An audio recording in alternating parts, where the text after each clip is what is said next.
Jesus waited 2 days while Lazarus died. Everyone preaches the raising of Lazarus, the miracle, the tears, the stone rolled away. But there's a detail sitting right at the beginning of that story that mostly gets one sentence before the preacher moves on. John 11:5 says Jesus loved Mary, Martha, and Lazarus. John 11:6 says, "So, when he heard that Lazarus was ill, he stayed 2 days longer in the place where he was." That word "so" is doing a lot of work. Not despite loving them. Not although. Because he loved them, he waited.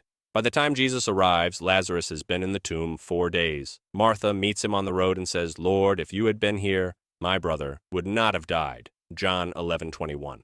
There's no softening that. She's right.